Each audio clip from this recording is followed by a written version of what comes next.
आप सभी का एक बार फिर से हमारे YouTube चैनल में स्वागत है। आज हम देखेंगे चक्रवृद्धि ब्याज कैसे ज्ञात करते हैं। ठीक है, कंपाउंड इंटरेस्ट चक्रवृद्धि ब्याज को कहते हैं। हमें मूलधन दिया रहेगा, जैसे 10,000 रुपए दिया है। समय जो दिया है T और N दोनों से उसे डिनोट करते हैं, 2 वर्ष दिया है और दर बराबर कितना दिया है 10%। ठीक है, और जो ब्याज संयोजित हो रही है वो कैसे हो रही है, वार्षिक हो रही है। मतलब ब्याज दो तरह से संयोजित होती है, या तो वार्षिक या फिर अर्धवार्षिक। यहाँ पे हमें बोला है ब्याज कैसे संयोजित हो रही है, वार्षिक। तो हमें ज्ञात क्या करना है, मिश्र धन। मिश्र धन का मतलब होता है कि जो अमाउंट आपने दिया है और उसी में ब्याज को भी जब जोड़ दिया जाता है, जो कुल अमाउंट होता है उसे मिश्र धन कहते हैं। और चक्रवृद्धि ब्याज क्या हो रही है, जो 10,000 बंदे ने आपसे लिया है, कितने वर्ष के लिए, 2 वर्ष के लिए 10% की दर से, तो उसका जो ब्याज आएगा वो चक्रवृद्धि ब्याज आपका कहलाएगा। इसका फॉर्मूला अलग होता है। जैसे पिछले वीडियो में हमने देखा था कि साधारण ब्याज कैसे निकालते हैं, यहाँ पे हम देखेंगे चक्रवृद्धि ब्याज। तो चक्रवृद्धि ब्याज का ईयरली का फॉर्मूला जो होता है, ए बराबर P1 प्लस R बटे 100 की पावर में n होता है। क्या दिया है, ए मतलब हो गया अमाउंट, जो कुल अमाउंट होता है उसके बराबर P ब्रैकेट 1 प्लस R बटे 100 पावर में क्या हो गया n। मतलब ए का मतलब हो गया मिश्र धन, P का मतलब हो गया जो आपका मूलधन है, R का मतलब हो गया जो दर है, n का मतलब हो गया जो आपको समय दिया गया है। ठीक है, ये ईयरली के लिए फॉर्मूला होता है, मतलब वार्षिक के लिए। अर्धवार्षिक का फॉर्मूला हम दूसरा देखेंगे। देखिए, ए का मान तो हमें निकालना है, क्यों, क्योंकि जो मिश्र धन है वो हमें ज्ञात करना है। अब आपको पी कितना दिया है, पी कितना दिया है आपको 10,000, यहाँ पे 10,000 दिया। ठीक, 1 आपका वही रहेगा प्लस आर, आर कितना दिया है आपको 10, बट्टी में क्या आ जाएगा आपका 100 ब्रैकेट, एन में कितना दिया है 2, मतलब 2 वर्ष के लिए आपको समय दिया गया है। ए बराबर ये 10,000 अभी आपका बाहर वाला वही रहेगा, पहले हम ब्रैकेट सॉल्व करेंगे। अब देखेंगे आप एक के बटे में कुछ नहीं है, तो हम क्या लिख लेंगे 1, और ये अब भिन्न जैसा बन गया, क्यों, क्योंकि ये 10 बटे 100 लिखा था और ये 1 बटे 1 था। अब इसको हम भिन्न जैसा सॉल्व करेंगे, तो 100 का गुणा 1 में करोगे तो क्या आ जाएगा 100, 1 का गुणा 10 से करोगे तो 10 अब बटे 100, पावर में आपका 2 लिखा रहेगा। क्या कि हम 100 का गुणा 1 से कर दिए तो 100, 1 का गुणा 10 से कर दिए तो 10, और 1 का गुणा 100 से हुआ तो 100, इसका इधर और नीचे का नीचे। ठीक है, अब ए बराबर आपका ये जो 10,000 है वो लिखा रहेगा, 100 में 10 जुड़ेगा, क्यों, क्योंकि 100 और 10 के बीच में प्लस है, ये 110 हो जाएगा, बटे में क्या रहेगा 100, पावर में आपका 2 लिखा रहेगा।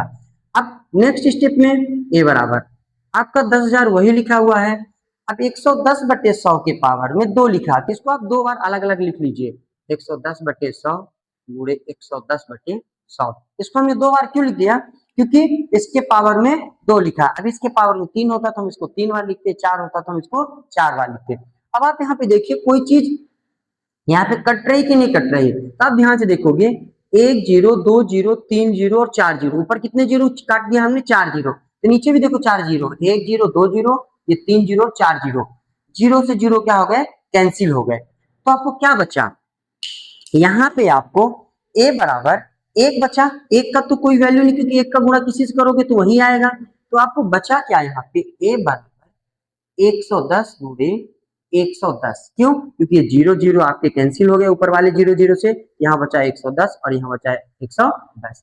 ठीक है, अब आप क्या करेंगे, 110 का 110 में गुणा करेंगे, तो देखिए 110 का 0 से करेंगे तो क्या आ जाएगा आपको 0, 110 का 1 से होगा तो 110 आएगा, उसका 0 आएगा, हासिल में आपके 11 चल जाएगा। 110 का 1 से करेंगे तो 110 आएगा, उसमें 11 जुड़ जाएगा तो 100 क्या हो जाएगा 21। आपको क्या मिल जाएगा यहाँ पे 12,100 रुपए। टोटल जो अमाउंट हुआ वो कितना मिल गया 12,100 रुपए। आपने उसको 10,000 रुपए दिया था, 2 वर्ष बाद 10% की दर से वो आपको 12,100 रुपए लौटाएगा। लेकिन हमें इसमें क्या निकालना है, अमाउंट तो मिल गया और चक्रवृद्धि ब्याज को भी निकालना है।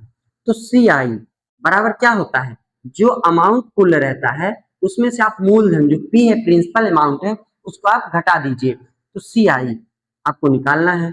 ए का मान आपको 12,100 रुपए मिल गया है, उसमें से आपको जो पी दिया था आपने पैसा उसे 10,000 है तो घटा दीजिए, तो आपको CI बराबर क्या मिल जाएगा 12,100 में अगर 10,000 घटेगा तो 2,000 रुपए आपको मिल जाएगा। मतलब उसमें ब्याज कितने रुपए हो गई, 2100 रुपए हो गई, और आपको जो आपका अमाउंट था प्रिंसिपल वो कितना था, 10,000। तो आपको वो लौटाएगा कितना, 12,100 रुपए। आप लास्ट में लिख देंगे आता है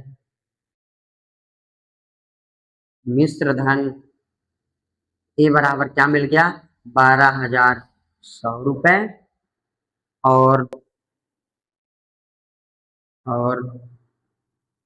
चक्र विधि ब्याज, चक्रवृद्धि जो ब्याज आपको मिल गई CI, कंपाउंड इंटरेस्ट इसको इंग्लिश में कहते हैं, वो क्या मिल गई, 2100 रुपए।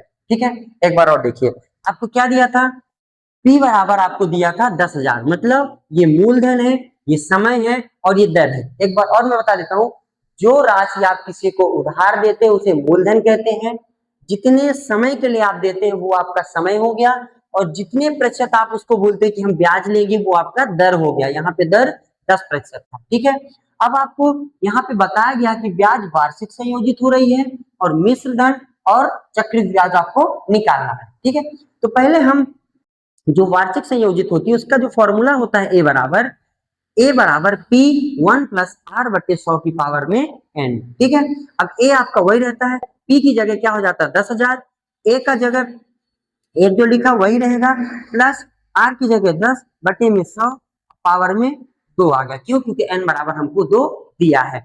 अब ए बराबर 10,000, एक आपका देखिए वही लिखा था, उसके बटे में हम एक लिख ले, क्योंकि इधर भिन्न जैसे था अंश बटे हर के रूप में, इसके भी बटे में हम एक लिख लिए। क्यों, क्योंकि एक का भाग दोगे एक में तो वही रहेगा। गणित में कोई भी चीज में हम कुछ भी लिख सकते हैं, बस उसके मान में बदलाव नहीं होना चाहिए। तो एक में एक का भाग दोगे तो वही रहेगा, इसलिए हम उसके बटे में एक लिख लिए। 100 का गुणा 1 से किए तो 100, 1 का गुणा 10 से किए तो 10, 1 का 100 से किए तो 100, मतलब इसका इधर नीचे का नीचे। ये 10,000 वही लिखा है, 100 में 10 को आपने जोड़ा 110 हो गया, बटे 100 वही लिखा है, पावर में 2 वही लिखा हुआ है। अब ये देखिए 10,000 वही लिखा था, 110 बटे 100 को हमने 2 बार लिखा। क्यों, क्योंकि इसके पावर में 2 लगा था। ऊपर से 4 जीरो, नीचे के 4 जीरो से कैंसिल हो गए, तो ए बराबर आपका बचा 110 गुणे 110। ए बराबर आपको मिल गया 110 का गुणा 110 से करेंगे 12,100 रुपए। ठीक है, अब हमको ये अमाउंट मिल गया जो हमको बंदा वो लौटाएगा 2 साल बाद, लेकिन हमको यहाँ चाहिए ब्याज कितनी है अलग से। तो CI बराबर होता है A माइनस P, जो कुल अमाउंट है उसमें से मूलधन को आप घटा दीजिए तो ब्याज मिल जाएगा। 12,100 में से आपने 10,000 घटा दिया तो मिलेगा आपको CI बराबर 2,100 रुपए। अतः मिश्र धन आपको 12,100 रुपए मिल गया, मतलब कुल अमाउंट, और जो चक्रवृद्धि ब्याज है वो मिल गया CI बराबर आपको 2,100।